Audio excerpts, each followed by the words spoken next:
Hello, and welcome to the Asking Autistics podcast, an autism podcast by actually autistic people. I am your host, Lindsey Brains and Spoons. And I am evil, Ribera Bonbon. And today we are going to be talking about what it feels like everybody on the internet is talking about, which is autistic people on television. We've had a bunch of reality TV moments featuring autistic people that have been blowing up everywhere. It's a good time to be autistic on TV. Perhaps. So one of the hot topics right now that I'm seeing a lot of response videos to is Love on the Spectrum, which personally, I don't watch the show. Like, I'm not a fan of the show. I watched the original version, the Australian version. I was more comfortable with that version than with the US version. I tried to watch it. It's not my jam, but I will say I'm very familiar with it. We've watched a lot of clips. You actually run in the same circles as cast members. So I've been a very vocal critic before. Like, I used to have jokes in my stand-up about Love on the Spectrum, specifically referring to the editing, because it does feel kind of infantilizing, and that's just, not something I would want to be represented by. But I've heavily toned down my criticisms of the show, specifically because, for one, it does represent a lot of people with higher support needs, and that is important. It is important for them to get that level of visibility, and seeing them date and do romantic things, like, that is important. And I was just like, yeah, maybe I shouldn't be a jerk and criticize something that is still really important. And then I met Abby Romero from Love on the Spectrum. She's actually somebody I would consider a friend. We're actually in a cabaret of all autistic performers. She's a very talented singer. She loves her portrayal on the show. She's so proud of being a part of Love on the Spectrum. And I'm like, I'm not going to hear and be mean about something that you enjoy. But with all of that said, one thing that I will be mean about is the fan base of Love on the Spectrum. Because yes, it is so important to give these autistic contestants the visibility that they need. And yes, that does contribute to humanizing them more in a way that high support needs autistics very often are not. But as a result of the editing and everything, it leads to a lot of members of the fan base reacting the exact opposite way. Like, they somehow humanize them even less. And if I have to hear one person say things like, if they can find love, Oh God. Yeah. That one's really awful. And then the other one where it's like, oh my gosh, I could never do what they do. Like, I could never be that blunt, but like, oh my God, if everybody could just be like more on the spectrum, wouldn't dating be so great? And I'm like, you can be direct. You can communicate that way. Like, there's nothing stopping you. You just literally follow society's, these social norms that a lot of autistic people don't. Yeah, these social norms, we made them up. Yeah. They don't exist in reality. We can change them. If you want to be more direct like autistic people are, nothing is stopping you. You don't have to follow these social niceties. And it really it bothers me so much how often people will infantilize them. And that has irritated me even more since I've met Abby in person and gotten to know her, because she's a wonderful human being. She's really so sweet. She is. Very talented singer. Cannot emphasize that enough. She's also an adult. But she's an adult. People treat her like a child. They do. That frustrates me so much. They act like she's a little kid in an adult body. And I sit there and I'm like, you're not going to talk about my friend like that, okay? Like, how dare you talk about somebody that I care about like that? And she's a full-grown adult. We found out that our cabaret performance is at a bar. And the first thing Abby said was, oh my God, that means we can drink wine. And she started planning this whole girls' night for everyone, at the cabaret, because she wanted us to just sit there and have fun. She's a grown adult. She's a grown adult. Don't talk about her like she's a child. Yeah, that's the biggest thing that, like, especially with, working in the disability community as a service provider, as a teacher, as all kinds of different service providers, is that I constantly was talking to parents and other service providers and just folks out in the community is like, stop infantilizing autistic people and the disability community at large. Like, we are adults, they are adults. And that is something that a lot of people really need to come to terms with. Is that if you're going to be like, oh, autism awareness, okay, here's some awareness for you. Autistic people drink. Autistic people have sex. Autistic people make bad choices, okay? Autistic people can do anything that anybody else is going to do, okay? So the fact is that just because we may socialize a little differently or communicate differently or have different abilities and, whether we have higher support needs or some co-occurring intellectual disabilities, none of those things negate the fact that like somebody is 25, 30 years old. I really try not to criticize the show as much because I know that they The love it. They cast. love it. The cast loves the way they're portrayed. But I do still understand why it is so off-putting for people, for autistic viewers especially, because every time the editing introduces an autistic person, like I'm not even going to touch on the music because that quirky kind of music, that's in British TV. That's just what British reality TV does, even with non-autistic people, and they're mimicking that. But what I think the biggest issue with their editing is whenever they introduce a new cast member, they always define them by their name, by one thing that they like and what they don't like. Like, and these are like trivial things, like, like for me, they'd be like, this is Riki. She likes sharks. She doesn't like mean people. And I think it would be so much more healthy. And I think it would be a better representation instead for them to define what these people are looking for and what boundaries they have for relationships, what they won't accept. Because I also think that that's healthy to teach autistic people. Know what you are looking for in a romantic partner and identify, okay, these are my hard rules that I will not accept. And it can be like, oh, this is Riki. She wants a husband one day, but she doesn't want somebody who hates sharks. Like Yeah. it can be something simple like that, but that's a different wording that makes me more human. It doesn't treat me like I'm a kindergartner going out on a date. That's the thing. As somebody who is experienced with narratives and and writing and production and things like that, both of us are experienced in that. But also as someone who has been an elementary school teacher and a special ed teacher, like, okay, the way that we do getting to know you, little papers and assignments with small children is, this is Riki. She likes sharks. She doesn't like broccoli. Like, that is legit the type of narratives, these type of descriptions that we use for small children. Okay. My preschool students, that was their getting to know me introduction.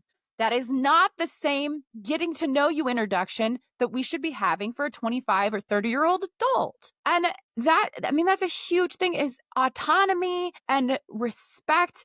And all of these things are things that we continue to fight for, okay? Like in the disability community. And it's really, really frustrating to see this kind of narrative because it feels like we're going backwards, right? Yeah. And like you said, it encourages infantilization amongst the fan base, and the fan base is not safe for autistic people. Like the fan No. base is not safe for the rest of us. I try not to harp on this too much because I know Abby really loves the way that she's portrayed. Kaylin VP has talked about how she likes the way that she's portrayed, but I do think there is a certain level of nuance that should be accepted because this doesn't just affect the people who are in the cast. This does have a wider spread effect. So I think that there needs to be a safe space, even if you like how you're portrayed, to think, okay, well, how might somebody else feel if that was how they were introduced? Like, I may be okay with that but maybe a lot of other people don't like that. And this does kind of normalize that. And again, I think just the simplest change, because I think that the showrunners are trying. I do think that they are trying to get it right. I know I was interviewed to be on Love on the Spectrum back when I was single, and they were very nice to me in that interview. And I know that my friend, actually autistic Katie, was interviewed to be on that show with her husband. And she said that her interviewers were really nice. I've I heard the do. same things from other acquaintances. Yeah. Yeah. But the thing is like coming from somebody who has been interviewed, the way that they interview you is so different than the way that they talk about you on the show. Because my interviewer from the get-go he did not infantilize me at all. He was asking legitimate questions about what I'm looking for in a relationship. What are my hard lines? How can I feel comfortable? Like they were so focused on making me comfortable if I were to be on the show. And I think that that is so amazing that they are going, because for me, I think that that's going an extra mile, because you've been on reality TV. You know how hard it is to Well, go an extra mile and make I people haven't. Okay, I haven't been on reality TV. I've been approached. This is something Riki knows about me that I haven't shared with people before. I've been approached by producers. I have been in the casting process for multiple reality shows. Yeah, I mean, especially being online, being a content creator, folks. They see your videos and I mean, I guess character, I don't know. They're like, oh, she's a little different. So yeah, so I've had interviews, yeah, for reality shows. And what I have had to tell them on multiple occasions was like, this is not going to be a good fit for me. Like, I am autistic. And I've had to remind them, like, here's what this means. Like, I have disabilities, and that means I can't run up and down hills carrying weights for a competition. Like, I can't do that, right? That's specifically for my autism. I was I was approached by producers who told me they were putting together a show. It was going to be new to the US and it was going to be like The Mole. And so I was like, okay, then I had to look that up.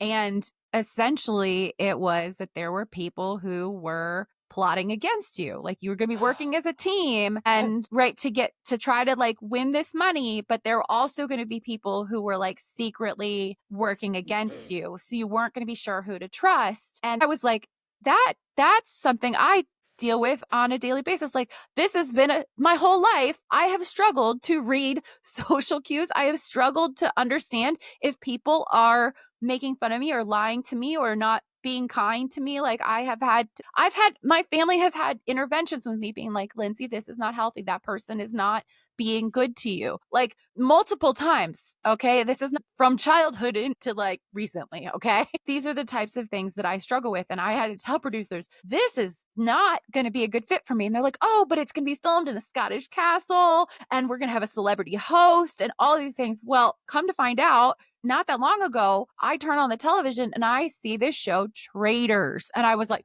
Riki, oh my God. I was like, it's in a castle. There's people who are lying to you. You're like trying to win money. And I was like, this is the show. This is the show that they wanted to put me on. And I saw there's like an influencer that like content creator that had glasses and was like curvy. And I was like, oh my God, she got the part. Like they wanted to cast me. It's so weird. It's so like wild. But what I saw watching that show, because then I was like, well, now I got to watch this because they had wanted me to be on it. And I had to be like, this sounds like a nightmare. This sounds like an autistic nightmare. And like, I had to be like, do you have accommodations? Like, what would this look like? Honestly, I think I told you at the time, even. I was Yeah, like, you did. hey, I did. Because I was like, I don't know I don't think this is going to be a good plan for me. Like, We talked out the pros and cons about it, and yeah. like you were like, yeah, this might be a great career opportunity for me. This might be a good experiment to see what reality TV is like.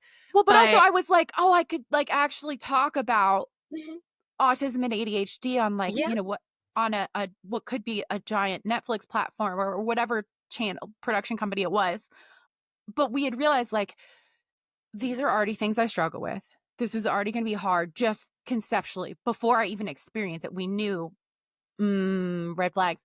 And then I think one of us, this may have been like, I don't know. We both experienced meltdowns Mhm. from just regular things, just everyday things. And that was one of those aha moments where it was like, what if I have a meltdown? on camera and nobody's there to help me. Nobody is there to like keep me safe. Like, this is not safe for me. Like, this is not going to be good. Like, it's not worth it. And I mean, and my family was like, yeah, no, this is not going to be safe for you. Like, this would be really bad. So, but we talked about it because it was like, this is like, will I have an opportunity again to share my story in autism and ADHD? And I'm honestly so glad that I said no, because there were not just the YouTubers and the influencers or whoever who were on the show. They not only did they struggle, but even some celebrities backed out. They were like breaking down. Because you're like, I don't know, everyone's lying to me. People are accusing me of things. Like, you just see how horrible it was for people who are not like gamers. Like, there's a whole thing. If you're like somebody who specifically goes on one of these competition shows, like prepared to like lie, cheat, and steal, okay, that's a different mentality. Okay. That's a gaming mentality is what a lot of people refer to that as. But if you are a regular person, if you're an autistic person, if you are somebody who has a lot of emotional regulation struggles, like that is a nightmare scenario. And like, I just thought about it. I would have been crying every single day. I would have felt so alone. It would have been awful. It would have been like, I'm already in therapy, but I don't know if I would have ever recovered. Like that would have been so much trauma. And that happened to the people on the show. The folks who were not, like I said, who weren't gamers, who didn't come from Big Brother or Survivor, the like regular people, or the folks who were just like, they were just an athlete. They're like, I was a tennis player. I was not like a get in your brain and manipulate you person. Really, really have had a lot of trauma from being in that environment. And so, yeah, I appreciate that Love on the Spectrum is not doing that. They're not, Yeah. they are fully accommodating folks. They are building a safe, comfortable environment. Like that is, It is commend great. them for that. However, yeah. I will say this. I have seen other productions that feature the disability community. So I will say this. I don't know if you remember this show, but I was a huge fan. Because we both like reality TV shows. We are both like connoisseurs, fans Yeah, of I reality watch every television. season of Love is Blind because I'm Yeah. messy. But no, but that's the thing is like, so you watch dating shows, you watch these love shows. That's why you were approached for this in the first place for Love on the Spectrum is because I actually you approached love them. love. I actually approached them because I was struggling to date, and a lot of the things that I was struggling with did have to do with my autism. And I kind of came to this realization for when I reached out, I had just come to this realization for my life that I will, even though I am a low support needs autistic, I will always need significant support for my autism. And so I was like, okay, well, maybe because Love on the Spectrum is trying to do the right thing and they are trying to help find people for love, and people have found love on that show. Right. And so I was like, okay, maybe if I have a partner who knows what they're getting into, because the show is called Love on the Spectrum, maybe that might be an easier thing for me to do to find a partner. Not only did they not wind up using me, or like they didn't wind up even contacting me again after my interview, which they said had nothing to do with me. It just was having to do with what they were looking for in the show for that season. Contact any of our acquaintances. Yeah, which is valid. But I still would, because I know sometimes they just want to highlight partners that are already in a relationship to highlight those relationships. I still would honestly go on that show with my partner to show how he supports me as a non-autistic person and how understanding he is of my autism and the things that I need. And the only thing that I would say if I was to go on that show is, again, maybe just the slightest change to the ways you introduce these people, because just defining them just by like the one or two things that they like or don't like, that doesn't give you who this person is, and that doesn't tell you what they're looking for. Like, that's why I always joke about how like I want a Love is Blind for Love on the Spectrum. Like, Love is Blind on the spectrum. You know what I mean? Because when you do Love is Blind in particular, having that wall in between forces you to have those conversations of what are you looking for? What do you want? What are your hard and fast boundaries. And those are such necessary conversations for autistic people to have. And providing that sort of safe example through the editing can help teach other autistic people what they need to do in order to find a relationship. Right. And I think, again, I think it would be a really good idea if they would reach out to you or to some of the other people that we know in the autism community, and especially like that have platforms already, to show here is what relationships can look like. Right. It's not just like, a speed dating thing. Because gosh, Yeah, I hate the they speed did dating. James wrong. They did him They dirty. did. I felt so bad for him. Again, because like go to the Ren Fair, go to a convention, okay? Like take him to WonderCon and if you're going to do dating, then it needs to be at a convention. It needs to be at the Ren Fair, okay? Because those are his people. Those are our people, okay? Like, That's what Abby said her favorite date was with her boyfriend, and they're still together. They're such a cute couple. But that's what she said was her favorite date was with her boyfriend when they took them to the zoo. Because she yeah. got to be surrounded by animals, she got to be comfortable, and she got to be with somebody who made her feel safe. And that's great. Do more of that. Don't stick us, if you know that we're autistic and we struggle in these situations, maybe don't do things like speed dating.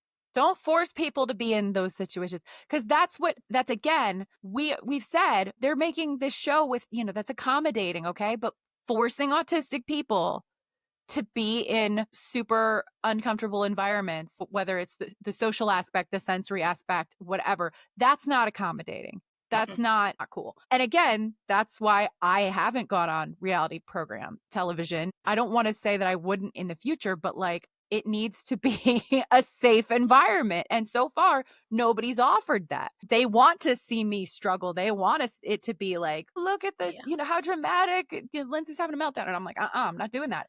One reality TV show that I do think did highlight that, but in a good way, you sent me this video of Survivor. They have an autistic contestant on there, and she was having a meltdown on camera because she was getting frustrated at this task that they had to do for their competition about rolling a ball through an obstacle course and getting it into the end portion without like rolling over or falling off. And she was struggling with it.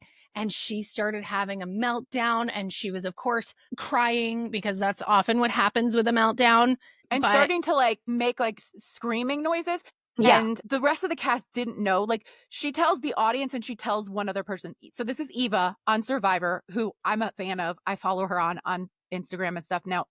She told Joe, one of the castmates that she became close with and felt comfortable telling him like, hey, I'm autistic and sometimes I have episodes. That's what she calls her meltdowns, and explained to him like, here are some of the signs. Like I start to like, kind of self-harm a little bit and I can't regulate my emotions, and it can be very dangerous for me if I am not regulated. And he was like, what can I do to help you? And she told him that like deep pressure hugs, having someone else like help her to focus and to calm down can be very helpful. And we've had those conversations with our family members, partners, close friends. Here's how you can help me and here are the signs of my meltdown and here are those things.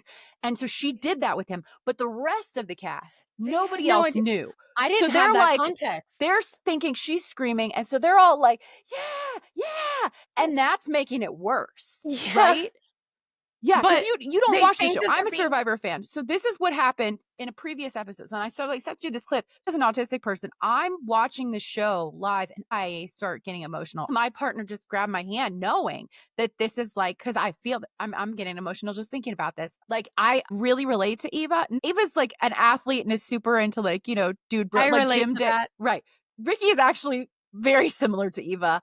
I I'm work not. out like 3 times a day or Yeah. 3 hours a day. And I'm also a trained stunt woman. So like Yeah. if I You was guys going to go on a reality TV show, it should be Survivor. Really, truly, I feel like you and Eva would be besties. Like y'all would Would get be along really well. unstoppable. I get those vibes. But anyway, but I relate to Eva though as a fellow autistic person who has similar meltdowns. And so watching her go through that, and this is the first time where the host of Survivor, because production knows, and Yeah. he realizes, oh, this is a meltdown. And so he stepped in and was like, Joe, do you need to go help her? Like, do you need to go hug Eva? And he was like, yeah. Like, because you could see Joe's Mhm. watching. And again, on these shows, you know, they tell you, here's your mark. You stay in your spot. Like, this team's over here. This team's over here. This person.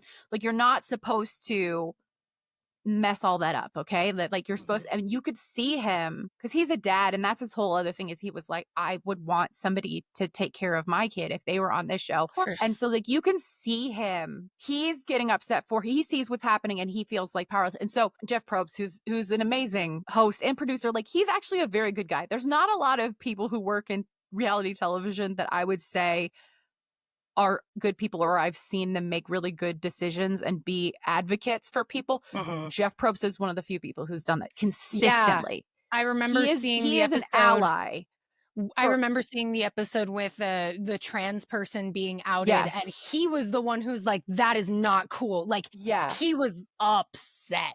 Jeff Probst is a really good ally. And so he said, you know, Joe, do you need to go help her? And so then Joe goes and he helps calm her down. And like you see this, like just he again, like because they'd have this conversation ahead of time, and we constantly are telling other people in the autistic community and beyond, okay? Like if you can have these conversations with someone that you trust, if you can prepare for these moments before they happen, it makes a world of difference. And we both do this with people in our lives. Like we've Mhm. had these conversations and we have safe words and, you Yeah. know, plans like here's how you help, here's how you help me, things like that. But again, you have to do this ahead of time because Yeah. in the moment you lose control, and we see Eva losing control. But after she comes out of the meltdown and is calmed down enough, they let her explain to everybody, here's what happened. And she opens up about being autistic and how, you know, this affects her and stuff. And that was such a powerful TV moment. I mean, that also has gone viral, just like Love Of on the course. Spectrum is going viral because, and it didn't infantilize her.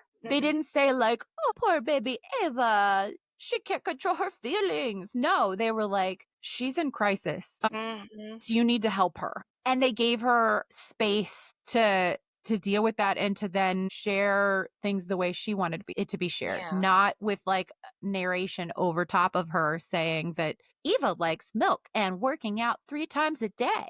Right. She doesn't like time challenges that make her upset. Right. Like they didn't do that. I don't know. It just felt more humanizing It and really real did. and like all the emotions just thinking about it.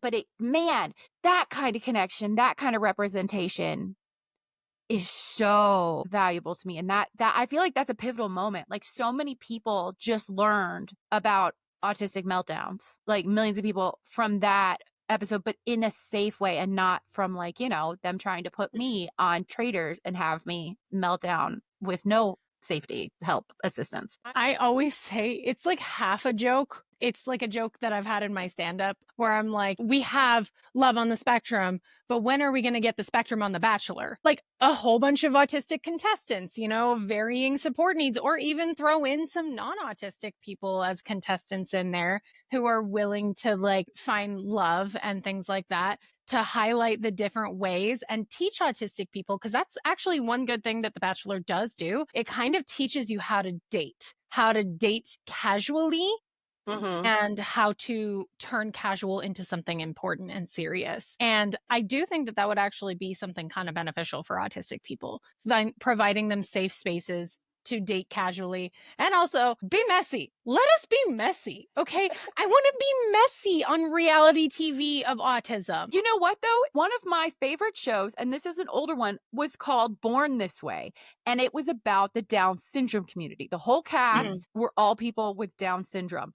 And you know what? It was filmed and narrated, and the plot lines were so similar to every other reality show. If you've ever I watched something love like that. The Real World, or like, especially like right now, like Southern Charm on Bravo, those type of shows where it's like a group of friends and they're thrown together, but really you're seeing a cast and it's like, okay, this person's going to do this today. So they're going to go meet for coffee. And we know the setup. Okay. We know the reality, like friend group Oh, yeah. show, but this was so it's that same setup. exactly the same, okay, as like a Southern Charm, as a real world type of scenario. Okay, except everybody has Down syndrome. And so you see people going on dates and it doesn't work out. You see there's a Mhm. couple that eventually gets married and Oh, we she's love to see it. in dance competition. Okay, so this is one of the cast members was trying to be a competitive dancer. So you're seeing her learn all these dances and like her partner being accommodating to her and stuff. But like she did, I mean, and she was phenomenal. So like you see this guy in his music career Mhm. making a rap video. You see other people taking their acting lessons. And there was one guy, he was talking about being frustrated that like neurotypical people didn't want to date him. And he was frustrated by it. And And that's such a valid frustration yeah, too. 'Cause like yes, love autistic on autistic love is wonderful. It is wonderful, but you're not gonna get along with every autistic person. and that And shouldn't be the when only option. Like exactly. we should like this is the thing, autistic people and neurodivergent people and disabled people in general, we should be able to date whoever we want, okay? And that's the thing, is I think we're seeing, as much as I like the representation that we get by having a show like Love on the Spectrum, being like, oh wow, here's a whole cast of autistic people, right? Especially highlighting those with higher support needs and Right. highlighting their communication styles. At the same time, it's still like boxing and limiting people. And we're seeing that. And I think what I really, really appreciated from Born This Way is how it was so similar to every other show. And they weren't putting limitations on folks. And it wasn't like, this is this person, they like this, they don't like this food, and then they play like rinky dink music behind them. No, this guy was like singing a song about like booty, booty, booty, booty, rocking everywhere. Okay. Like they were showing the reality and the fullness and the spectrum of folks' lives. And the parents were respectful. And that was another thing too, is I really appreciated the conversations they were having. The parents were talking about the way that society and the medical community thinks you shouldn't have a Down syndrome child, and that disability is something to be euthanized. Yeah, that's a And big so they problem. talked about eugenics on the show, on a reality show. Like, man, it's really good. I mean, and then obviously Lady Gaga like became a fan of the show because they used her song. It, again, Love not a that. perfect show, but if we're gonna talk about, let's make a reality show featuring a disabled cast, okay? Then I want to see that. That's what I want to see. Yes. I want to see multiple types of disability representation. I would like to see an autistic cast that has all different types of support needs. I want to see them engaging with the world in all of the messy ways, Mhm. whether it's good, whether it's bad. I think that's what you were saying, is letting people be messy, letting people go Yeah. through. I do appreciate they did show a breakup. Yeah. Don't love how the fan base has again reacted to that. Is, they're like, all Danny wants is physical intimacy. And I'm like, there's nothing wrong with that. Like, There guess is what? nothing wrong with that. Autistic women can want intimacy, and that is And perfectly fine. like, because okay, so that's a big issue that I have with all media representing autism. But that kind of irritates me about Love on the Spectrum because, like, in the very first episode, when they first introduced Abby, one of the things that Abby said is she wants to be a mom one day. She wants to have a baby. That's so important. Like, people don't realize that autistic people want to be parents often. But then when it comes to the topic of sex, people get weirdly uncomfortable with autistic people wanting sex. Like, we have our own personal needs, and her saying, like, hey, that's something that I need from a relationship. That's not a bad thing. That's not a weird thing. That's just what she needs. And that Yeah. is okay. And the audience kind of has this like infantilizing nature when talking They about don't it because want to know that. yeah, they That's don't the wanna thing. know The that. the holistic audience is like, oh no, we want you to be a perpetual child. What irritates me also about the fan base when it comes to that stuff is the way that they react to autistic people saying that we want to have sex because they act like it's this big deal. They're like, oh my God, my God. Like, especially with those with higher support needs. And it's like, do y'all not realize that, like, when it comes to autistic people who live in full-time care facilities, they're constantly getting it on. They're Oh doing it yeah. a lot, a lot. That's just normal because we're humans. We're Yeah. humans. And it breaks my heart, especially again, because I know Abby. I really would consider her a Yeah. friend. And to hear people talk about her like that, like every time even if they're not talking about her, I'm like sitting there and I'm like, okay, but my friend is on that show. Okay. Yeah. Like my friend is one of those people that you're talking about. Why would you talk about her like that?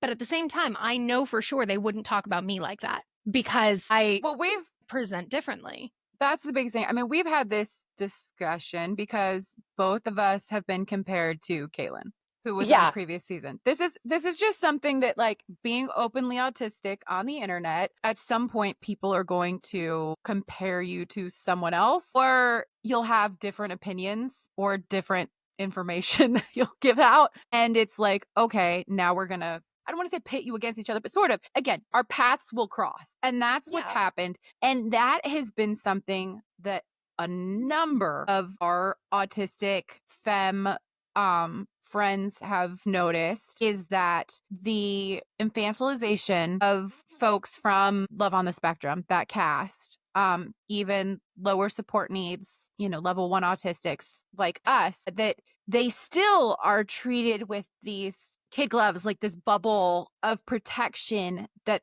the rest of us don't get. And I think that's what makes it hard sometimes, is that, like, again, we've crossed paths with folks in online spaces, and it's frustrating to be held to a higher standard than someone because they were on a show that has a really cutesy narrative. And Yeah. I didn't have that luxury, and you didn't have that luxury. No. And so,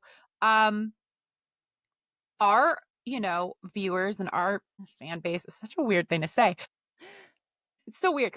But, like, yeah, so the people who view our videos and who comment things are say a lot different things than they do to Kaylin, or the response to Yeah. things that Kaylin says and does is very different to other low support needs autistic women in the same Yeah. spaces. And that is not something, like, it's It's not frustrating. something that should be ignored. I think that's Yeah. what it is. It's something that, like, with a platform and with, notoriety or fame or whatever you want to call it, whether it just with this type of attention and platform, there is a level of responsibility that you have to have. Yeah. It's like that with great power comes great responsibility. Spider-Man thing is that you do need to be held accountable for the things you say and do, and how that can affect other people in the community and stuff. And I think that's, we're not seeing some of that accountability Yeah. from certain people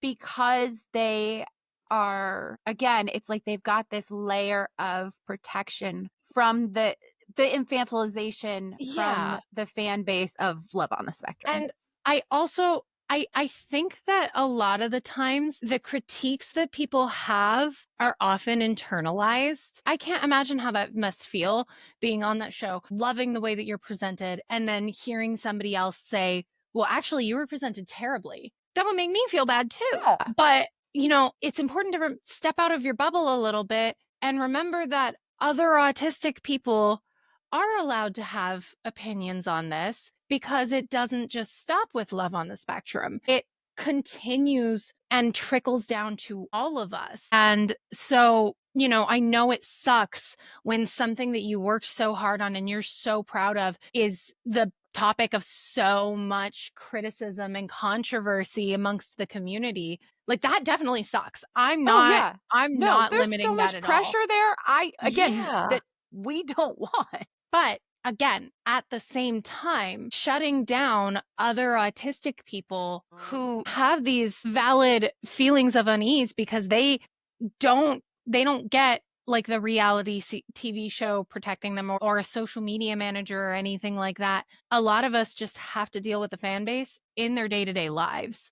And like I work on, because I'm an actor, a lot of the times I do background work, and I had to interact with one of the family members of the community who is really infantilizing the people on there. And this was before I met any of them, but I had to sit there and interact with this person. And the second that they found out that I was autistic, they were like, I love on the spectrum.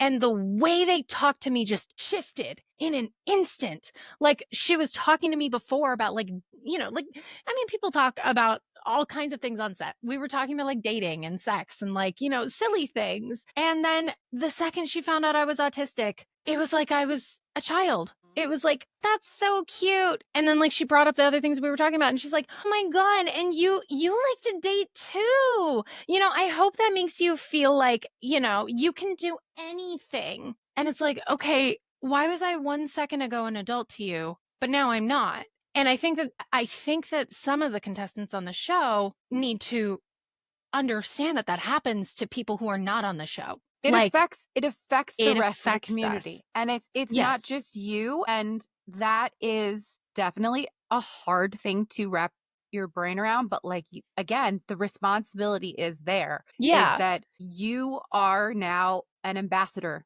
You're a brand ambassador for autism. And so what you say and do affects the rest of us. And it affects folks who were already dealing with a lot of issues, and now it's compounded for them. And so I And think that's, like you said, is there were already people who were being treated like children, and now folks are doubling down on it because yes. they've seen that, oh, but it's okay. Love on the spectrum, that's how they talk about people. This is totally normal. And it's like, no, it's not. It's not okay to talk to people like this. That's not just exclusive to the people on Love on the Spectrum either. Like, that's not just exclusive to them. People like Paige Lale, Chloe Hayden, Sound of the Forest, they also are ambassadors for autism. I mean, most of them like made that specifically their career, basically to be a brand ambassador for autism. And with that comes a lot of power, and that comes with a lot of responsibility. And when misinformation is perpetuated by these people with large accounts, which, we all promote misinformation at times, we all do But it. the whole point is, though, is But you should take accountability, you and then should you take it. learn and you Exactly. grow and you do better. Yes. And I think that that's one of the biggest problems with a lot of the prominent people in the autism community. Again, not just like those on Love on the Spectrum, but the people who have these giant platforms. And I'm also not immune from this. Right. But But when you do something harmful, we're not seeing the level of accountability and correcting the information that we should. Like, I used to post so much on PDA because I thought I understood it. And then I found out I didn't actually understand about PDA at all. So I changed my opinions on it, and I went back and I corrected my own videos. And people got so frustrated with me for that, because that misinformation had just solidified, and I was challenging it. And people get mad at me. They're like, didn't you perpetuate this at some point? I'm like, yeah, I learned more and I grew. And I always admit when I've perpetuated misinformation in the past, because I'm not perfect and I'm always learning more. But we don't see a lot of that happening. And instead, we see a lot of just deleting and never addressing it. And that's not helpful to the community. That's harmful. And especially with some of the things that, with some of the misinformation that they've been posting, like one that I keep seeing from a lot of large accounts is people saying that the life expectancy for autistic people is only like something like 30, right. 35 Yeah, to it's like saying that we 37. die in our 30s, and that's not the case. It's not the case. And all of them are perpetuating this idea that we're just unaliving ourselves at these mass rates. And that particular misinformation from such a large platform is so harmful, because autistic people are already more likely to have issues with depression and Yeah. self-harm thoughts and ideations. And saying that misinformation takes away a lot of people's hope that this can get better, that I can get better, that I can have a future. And I don't think that that's what's being solidified in their brains as to why they're not addressing it when they say this thing, is they don't realize that they are solidifying the idea that, well, if there's no hope, why should I even try? Mm-hmm. Why should I even keep going? Yeah, situations that we've seen like this. And so that's, I think, a big component of whether you build a platform, you go viral from being on a television show, or whether it is from something else. At the end of the day, like, you are still responsible and accountable for the things that you say and do, especially when you have this ginormous audience. And so Yeah. it's something to be aware of. And Mhm. going back to the show, I appreciate that we're seeing more autistic people on screen, on television. I would just like to see autistic people represented the same way as everyone else. Yes. I want to Yes. see Real Absolutely. Housewives of Autism. I want to You know, see, I that kind of thing. Cuz I have friends, again, we have friends and acquaintances who've been on other shows, right? Mhm. Where they were a contestant. I have a friend who was a chef who well known in the UK, and she's openly autistic. I mean, we're hoping Eva finds me on Instagram, right? I watch shows like The Challenge, and we've got Kylan, who is openly ADHD. He is openly autistic on the show, and that's great representation. Okay. Mhm. We also need to be seeing way more autistic folks of color. Like, we need to be Mhm. seeing, okay, the Black autistic experience. We need to be seeing, Hispanic autistic experience. Like, we need to be seeing a whole spectrum of the spectrum, y'all. And so we've had there are several people who are openly autistic in the challenge universe. There were survivor contestants who were not openly autistic on the show, who we've come to find out are autistic later on. We love to see it. But now I'm excited that now we have Eva, who's openly autistic. And I think that's just going to open the door for more openly autistic folks. And so I think that's what I want to see. I want to see a lot more autistic representation, um that I would looks the love same as everybody else. Yeah, I would honestly love, and like maybe I am a little biased because I'm a part of it. I would love to see a reality TV show about Epic. It's a neuro inclusive theater space, and there are people of a variety of support needs and a variety of ethnicities. It is very culturally blended. But I would love if people could have a reality show about Epic, specifically because we don't see autistic people in the arts very often. We never Yeah, see that. And all of these people are trying to be performers, but they're constantly overlooked because of their support needs levels. And we all have different interests in the arts. Like, some of us are only wanting to be actors, some of us want to be singers, some of us are dancers, or like me and a couple of others, we're stand-up comedians. That's what we want to do. That's the kind of thing that we enjoy. And I think that that's such an important blend. And that would be so great. For one, it'd be great for reality TV. Let's be honest. absolutely. Everyone loves seeing this sort of thing. For two, it would also be just such a great blend of representation. And, they could advertise it, like they could be like, "Oh, hey, Abby Romero, let's get her on another autism show." Yeah, well, Like, and perfect. one of your cast members is from Everything's Going to Be Okay. Yeah, she Lillian Carrier, she's also amazing. She's actually a really good friend of mine.